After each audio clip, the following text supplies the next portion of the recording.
So we saw during the pandemic, everybody did a lot of work, right? All of us. So, when during the pandemic, we were building out, especially people in the media and broadcast industry worked round the clock. People in the health industry worked around the clock. People in data worked around the clock to keep everything that we like to do running, right? The demand was super high. And we've seen the aftermath of that with the RTO push. A lot of big bosses, guys like Jamie Dimon, say that you can't be productive at home. Well, the numbers don't indicate that. What the numbers actually tell us is that as a global society, we were 6.5% more productive during the pandemic than we have ever been in the past. Right? Let's quantify that number a little bit. There are roughly 8 billion people on this planet presently. About 4 billion of those are connected to the internet in some way or another. I don't mean devices, people. Most people, especially in the West, have 3, 4, 8, 12 devices that connect to the internet, everything from your phone to your laptop to your washing machine. So we're not talking about that. If we break that down a little further, we talk about thinking about how many people are in the workforce, right? 6.5% uptick in productivity over, let's say, 1 billion people is a staggeringly large number that borders on incalculability, right? So we were way, way, way more productive. But something interesting also happened during the pandemic, which is that we saw in the United States 1 million fewer women are presently now employed than were at the beginning of the pandemic. Now, why is that? Now, we talked about on the panel before about some of these AI/ML models that preferring men's resumes to women's, right? That's obviously part of the problem. There are also policies that have been put in place to try to force people back into the office to prefer in-the-office work as opposed to out-of-office work. And that's also part of the problem is what we're all grown-ups in this room, right? What happens when you take people and lock them in a room for 2 years? Anybody? Bound chicka wow wow. That's what happens, right? It's you take grown folks and you tell them they can't leave their house. Babies come out of that. So we're seeing, even though some of the numbers that have come out recently suggest that the human population has in the United States has declined some, you're seeing larger seats in schools, classroom sizes every year on year on year on year. Those kids are coming from somewhere, right? So that's a big part of the problem in terms of like what we have to do. So let's talk about how we build those things out and how we change things. If I want to go work with Sean, right? Sean doesn't actually live that far down the road from me. I'm in New York. He's in the DC area, but it's far enough away to make it difficult, right? For us to be in the office together. But if I want to get a hold of his expertise in the data security sector, then I'm going to want to go work with him. But I don't necessarily want to get in my car and drive the 5 hours down it's going to take for me to get down to him, and he's not going to want to do that to come to me either. So how do we do that? Well, today we do it on Zoom and Teams and whatever, and I don't think anybody who's ever been on a Teams call actually thinks that Teams is a good product, right? Right? No, that's not a good experience, right? And the reason for that is because of how Teams was built. Microsoft acquired Skype at some point. It became Skype for Business, then it became Link, then it became Teams, and if you look under the hood of what's going on in there, it's just a big box of crazy, and they haven't actually ever done the hard work of integrating the code for Outlook and chat and Skype and all of those things. And so it's not a fun thing. As an audiovisual engineer, someone wants to deploy a Teams room, the first thing I do is close my eyes and just, that meme where it's Ben Affleck is just smoking a cigarette. It's like, it's the first thing I think, right? So that being said, we have to build better systems so that people feel more connected. The biggest complaint people have about Zoom, Teams, any of it is what's been the term has been coined Zoom fatigue. Who knows why people get tired on Zoom meetings? Anybody? There's 2 reasons. The first reason is that our brains were not evolved to stare at screens all day at all, no matter what you're doing. Matt on the panel before talked about screen fatigue. Same thing. So you're staring at this image on the screen, and your brain doesn't know how to process all of that input. Like for an hour, 2 hours, 10 hours a day, and eventually your brain just shuts off. Like it just goes too much information and just turns off. It's like Data from Star Trek with the emotion chip. It's just too much input, and your brain overloads. That's the first part. The second part is the muscles in your eyes, right? Who's seen this? Where you're sitting at your laptop and you're having a meeting and you're looking at the screen because your brain has learned I'm supposed to look at people when I talk to them. I'm not supposed to be that self-absorbed. But on their end, they don't see me looking at them. They see me looking down, right? So I look like I'm looking at checks notes. So then I look at the camera. And then both of you do this dance the whole meeting until eventually you just end up staring at your self view anyway. That's what everybody does. I mean, you can see it over and over and over again. And that creates also problems with fatigue because the muscles in your eyes were not designed to move that way. They just weren't. We haven't evolved to do those things. And so it creates problems. So how do we solve that? Right. Well, there's a lot of people trying to solve it. You've probably seen these companies, these ads on Facebook or the like, where it's like drop cam or some of these things where it's like a plexiglass shelf in the middle of your monitor or some big plastic thing and puts a camera in the middle of your monitor, because that's what I want. I want to now be trying to look around the camera to see my PowerPoint slides, right? That's also a fantastic experience, right? So that's also a problem. Lots of smart people are working on it. We're working on it. We have a product called Skytron that does that we've used at a lot of places, but that basically leverages the technology behind teleprompting to solve that. So you're looking at the camera and the person at the same time. But that's one of the things that causes fatigue. The way to solve that, though, is we need to talk about, I'm going to jump down here for a second. We need to talk about what's coming, which I'm going to show you something. Because when we're talking about building new systems, we're not talking about today, right? We're talking about tomorrow and tomorrow and tomorrow and tomorrow, right? So this is just a cheap pair of sunglasses off Amazon. They're not very big. See how small those are? Just a normal pair of sunglasses. This is the Vitcher One, right? I love these. I use them for everything. Hold on just a second.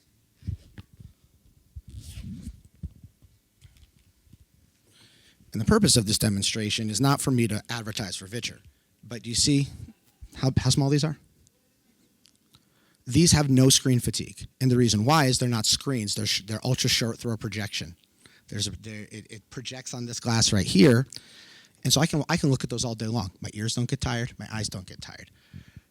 We have to talk about what we're doing tomorrow, right? One of the biggest complaints that people have when they're on Zoom meetings or Teams meetings or whatever is, I don't feel like I'm in the meeting. I don't feel like Steve is in the meeting. He's just a tile in the Brady Bunch, right? Well, what a lot of companies have started to develop, Neat is a really big video conference company. They have something called their Center Cam, which you can hang from the ceiling or you can put on the table, which has 3 different 360-degree cameras in it, and it'll cut around to you. There's another company called Hudley. All right, backing up for a second. If you don't know who Neat is, they're the ones who built the algorithm that is behind Zoom's cutting. So when it's changing to who's talking, Neat built that code, right? They were originally, the engineers from Neat were originally part of Tamberg, which was bought by Cisco, who basically invented video conferencing back in the 90s, right? So that's who Neat is, right, if you don't know who they are. But now there's another company called Hudley, which developed a system that I helped them out a little bit with. And what they did was they also have these cameras that you can put everywhere, connect on USB, and will auto-track and cut to whomever is talking, right? They developed a system called the Hudley Director is the name of the algorithm, and the name of the cameras is Hudley Crew. They worked with guys like me, television broadcast technical directors, to figure out what would you do if you were cutting this meeting, and how can we do that automatically. And so where they built it in where you might cut to me, and then I make a joke, and then so like a broadcast person would pan the room so you could see, did the joke land or is he just a bad comedian, right? And to make the meetings feel more organic. At Infocom, up the street, just here in Vegas right now, at the convention center, Hudley is debuting a new piece of that technology where you can bring in pretty much as many cameras as you want. Obviously, you're going to buy their cameras. That's the point, right? But so that you can do that. And so what that helps us do is make people at home or away feel more part of the meeting, right? So that you don't feel penalized for being at home from a psychological standpoint, because that is a thing that's been happening, right? So when you start building these systems, it allows me to work however I want to work, however I'm more comfortable. I was looking this number up earlier today. The number of people working in a freelance or sometimes independent contractory state is expected to be close to half of the United States population by 2029. That's where it's trending, right? So as we had someone on the panel earlier, she's a consultant for McCann, right? She said, I work with a lot of people, right? Those are frequently 1099 based roles, right? As a person who's done a lot of that work, the systems I buy for me are much better than the systems you're going to buy for me, right? Like the systems I've built up are better because I'm using them and I know what I want and what I need to be productive. So to that end, how does building these spaces make us more diverse, right? We talked about it on this panel about when you get more diversity in the room, you get more collaborative, you have sometimes better ideas. You know, not always. Some people are dumb. Like some people just want to yak in a meeting for 45 minutes to an hour, and that's where the whole, oh great, another meeting that could have been an email came from, right? Because how many meetings have we all been in that are just not necessary? Thank you, right, absolutely. And then how many meetings have you been in where they get on the meeting and the first 90 seconds is 10 different people trying to figure out where the mute button is? Too many, right? And so we got to build better systems, right? But the way we're working has changed. We don't work the same way our parents did at all, no matter how old we are, right? Whether you're 20 or 50, none of us work the way our mothers or fathers did, right? We've got to adapt to that because the working culture is changing. There is a picture I have of my daughter who's not quite 10. She normally is here with me, Sean's seen her. She's normally here with me. She wasn't able to come today. She's watching from home. But one of the things that I talk about with her is there are pictures I have of her sitting in front of a conference room grade touchscreen doing her math homework, just sitting on a stool, virtual whiteboard, math problem on one side, working it out on the other. All of these, all of the documentation calls them Gen Alpha. I call them the COVID kids, right? All of these COVID kids sat at home for whatever period of time. For some people, it was 6 months. Some it was a year, 2 years, some more, on an iPad or whatever, right? Working out the tech, working out their homework, figuring out all of that stuff. And a lot of them, she was lucky. She's got a dad who's a broadcast engineer. Most kids don't have that. Right? So most kids' parents weren't any more technically capable of figuring it out than they were. And the teachers certainly weren't, right? So when they get in the workforce in 10 years or under, they're going to want to work a certain way. We're already seeing this with Gen Z, right? All the Gen Z doesn't want to work. I don't know. I'm old enough to remember when all of that rhetoric was directed at millennials, and also when that was directed at Gen X before that. Like it happens, right? We're changing the way we work. We have to be willing to do new things and build new systems. And so when we start building these systems and where I'm not penalized psychologically for sitting at home and looking at a screen all day, when I can solve the Zoom fatigue, when I can, then all of a sudden, that I can have 2 guys in Vegas and 2 people in New York and a couple of people spread out throughout the Caribbean and Australia and Africa and Asia and everywhere. And then what happens, right? So I'm based in New York. My company's based in New York. If I sign on 8, 9 a.m. EST, I get to work. By the time I hit lunch in Pacific time, they're coming online. So you don't sacrifice that hour, right? Productivity gain, just like that. Now all of a sudden, I come back from lunch, I go back at it, they go to lunch, another hour, not lost. By the time I'm ready to go do other things that aren't work related, Pacific time is got 2-3 more hours, right? Then Alaska comes online, then Hawaii comes online, then the whole Trans-Pacific region comes online. And IT has done this for years. Anyone in the room in IT? How long have we been sending stuff to a knock in India in IT? Forever, right? That's been a thing. Offshoring and follow the sun has been a thing forever. What I'm advocating for is that we just do that, right? Is that we just do that and we build these conference rooms that you're capable of being in the room without being in the room. Who here has ever seen the movie The Kingsman? You? Anybody else? So there's a scene, thanks boss. There is a scene at the very beginning, I'll finish this anecdote and then I'll start paging through this. There is a scene at the very beginning or close to the beginning of the movie where one of the Kingsmen dies, right? And they're going to have a drink and they put the glasses on, or more appropriately, they put the glasses on and they see a holographic projection of the other Kingsman that's meant to be sitting in the seat. We can do that right now. Who's seen any of the videos? I was making jokes about Apple on the panel before, but in all reality, their tech is pretty damn impressive, right? Who has seen the videos of the people in the Vision Pro playing chess with each other? Who's seen that, right?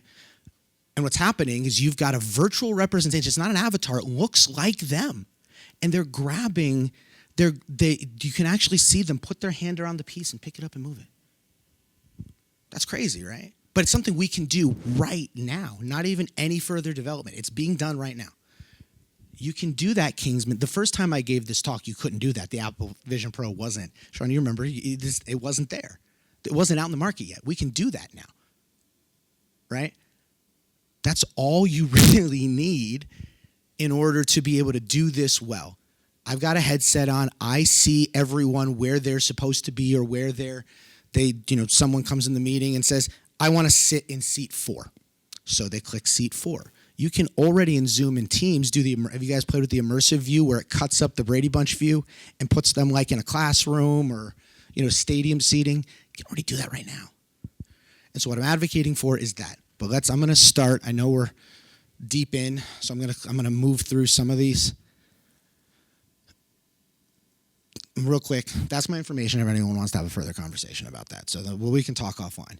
I always start this presentation by bringing through this quote: "A room with a view soothes the mind." Right? That's the biggest issue that's holding us back is people feel fatigued by Zoom, like we talked about, but there are easy solutions. Right. So let's just move through. These are some of the numbers I wanted to bring up. Remote work has grown by almost 200% since the turn of the century, which is staggering. Right? COVID had a lot to do with that. Right? We know that everyone went to a Zoom or a WebEx or a thing. Right? But the numbers are clear. The number of remote workers in America grew by 44% during the pandemic. Right? Most knowledge workers, surveys show that most knowledge workers, they want flexibility because here's the thing. As a project manager, I don't need to be at anyone's office to join a Teams meeting. I really don't. I don't need to be anywhere in particular to look at a spreadsheet, see that the column is red, and so I might want to call the distributor for that piece of product that hasn't shown up yet. That I can do that. I can do that right now while I'm talking on the stage right here, right? So let's just keep paging through it. This is one of the things I really want to talk about. You can't see it. It kind of the formatting got a little cattywampus, but this was said by the executive director of the Women's Initiative at the United Nations. If the UN's talking about it, we all should be talking about it too. The pandemic has wiped out years of progress towards gender equality, dealing huge economic blows to women around the world. And as we move forward, 3 million fewer women in the labor force just since the pandemic. That's not by accident. Women have lost over 5 million more net jobs in the first 2 years of the pandemic, and female labor participation rate fell by 2.5%. Right. This all gets solved, by the way, the second you let people work from where they want to work from. Instantly. We've shown that. If I can say to someone, you work when you're comfortable, parent at home, turn on the laptop, get the work done, etc. And I keep moving. I'm going to move through some of this for the sake of time. We talked about the internet's reach and where it's going and all that kind of stuff. This is an old quote, but everyone in tech knows it. The internet is becoming the town square for the global village of tomorrow, which goes to your question earlier about Zuck addressing Congress and how we deal with teenagers that are not being nice to each other on the internet. But that's a thing. But that's our office now, right? So how do we solve, right? Let's skip through some of this. That Matt Mulwig, who is the CEO of Automatic, says this: the future of work is remote, right? We'll skip past that. Here's what most people think about when they think about conference technology remote. They think this guy. This is a standard huddle room. By the way, this sucks because this is all glass. And most people think of, like, as an audio engineer, most people think that glass is solid. It's not. It's porous. It flexes. It turns into a speaker at the right resonance point. That's bad. Most people, when they think about working from home, they think about this one. I'm sitting at the couch.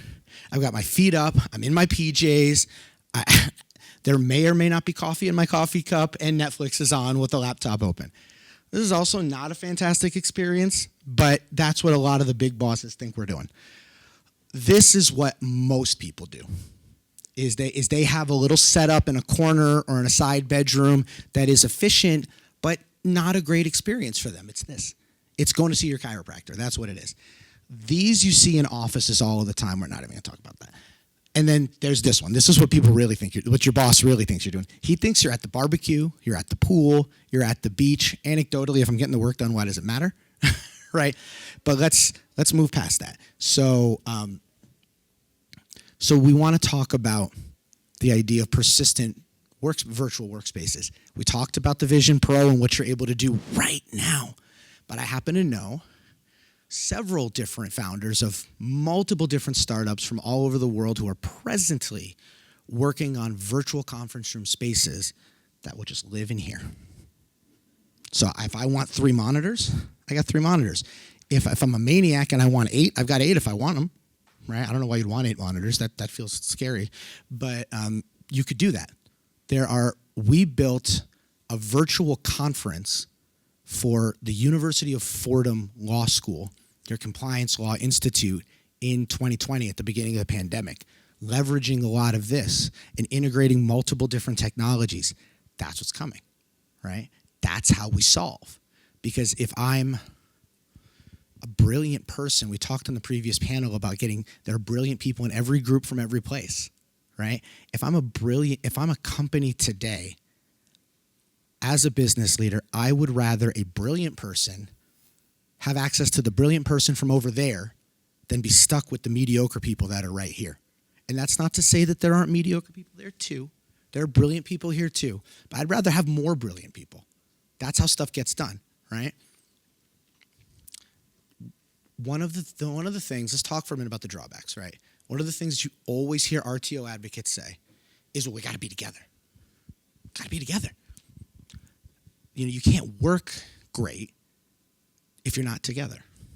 I had a former colleague who he was like, nah, that's BS. I got to be able to see you to know you're working. I mean, I work in New York, so there's a lot of old New York still in New York. And so it's like, nah, I got to be able to see you. How do I know? This and that, right? That's not the reality of working anymore. Send me a Teams link.